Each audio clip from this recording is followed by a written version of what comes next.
नमस्कार, मेरा नाम अंशु सिंह है और मैं स्वागत करता हूं आपको मेरे YouTube चैनल हमारा प्रेरणा प्रमाद आश्रम में। मैं आशा करता हूं कि आप सब ठीक और स्वस्थ होंगे। And thank you so much for the love and support you have given me on my first YouTube video. तो चलिए स्टार्ट करते हैं आज का अध्याय। सुधर्मा की जिज्ञासा। एक समय जशपुर छत्तीसगढ़ के वन प्रदेश में मेरे शिष्य सुधर्मा को जिज्ञासा हुई। आश्रम के काम काज छोड़कर जो बहुत आवश्यक थे मेरे पास बैठने लगा। नम्र भाव से बोला, गुरुवर, सभी अंगों से मैं आपको प्रणाम करता हूँ। मेरे मन में एक संशय है, कृपया करके आप उसे निवृत्त कीजिए। मोक्ष का कारण ज्ञान है कि कर्म है?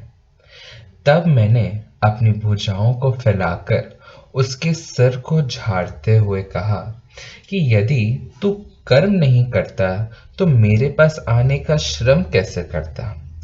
इतना श्रम करने पर तुम्हें वैराग्य सहित जो ज्ञान हुआ है वह मोक्ष का कारण है। भूल रहे हो सुधर्मा, अकेले ज्ञान से मोक्ष नहीं होता। कर्म की प्रधानता के साथ ही ज्ञान की भी स्वस्थता हो, तब ही मोक्ष रूपी आकाश में पक्षी की तरह दोनों पंखों के अवलंबन से उड़ सकता है, ज्ञान पंख और कर्म पंख। अंततः कर्म की शुद्धता कर्म से होती है। कर्म पहला है तो ज्ञान दूसरा है। दोनों एक दूसरे के पूरक हैं। एक के बगैर दूसरा अधूरा रह जाता है। सुधर्मा, दोनों पंखों से ही पक्षी आकाश मार्ग में उड़ता है। जब कर्म से अंतःकरण की शुद्धता होती है तब ज्ञान की उत्पत्ति होती है और मोक्ष की प्राप्ति होती है। यह प्राणमयी अपने कर्म द्वारा प्राण को जानने पर बिल्कुल सुगम है। सुधर्मा, आज तूने कर्म किया है तभी मेरे पास उपस्थित होकर यह जिज्ञासा की है। तुम आश्रम के सभी काम काजों को स्वस्थ रखो और मन लगा कर करो। ज्ञान की दृष्टि वहीं से मिलेगी। ज्ञान की दृष्टि अक्रमणता से नहीं मिल सकती। जब मैं समाधि से उठता हूँ तो आश्रम के सभी काम काज करके रोज मेरे साथ बैठकर अपने जिज्ञासा रूपी भ्रम को व्यक्त करो।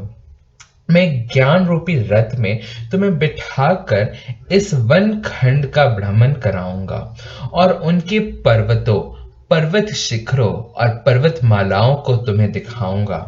सुधर्मा, जो मैं कह रहा हूं उसे चित्त लगा कर सुनो।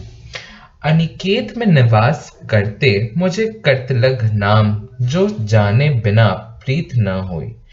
मुझने प्रतिष्ठित किए जगत, सृष्टि, प्राण, यही जीवन जन जन का है।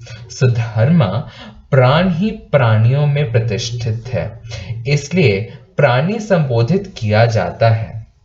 प्राण में मुझे अघोरेश्वर को स्वर, वायु, वही प्राण देवता, प्राण शक्ति, अनुभूति में स्थिर रहना, प्राण विशेष उपरमाज्ञ कहते हैं, परमात्मा कहते हैं, अघोरेश्वर कहते हैं। ऐसी प्राण शक्ति संस्कार की उत्पत्ति, स्थित, लय, प्रलय, जीव, जगत उसी महाप्राण के घनीभूत, मुझे अघोरेश्वर महाप्राण के अंश घनीभूत प्राण सागर के तरंग हैं। प्राणियों में बैठकर वायु रूपी तरंगों का कंपन उत्पन्न कर रहे हैं। भाव की सभी क्रियाओं में प्राण लीला से प्राणियों को मोहित कर रहा है। कितना भी प्राणी निर्मल हो, यदि वही स्थिर नहीं है, प्राण वायु रूपी हिंडोलों में न अपने आप को देखता है न मुझको देखता है। और यहाँ खत्म होता है आज का अध्याय। मैं आशा करता हूँ आप इससे कुछ सीखेंगे और अपने जीवन में इसका उपयोग करेंगे। धन्यवाद।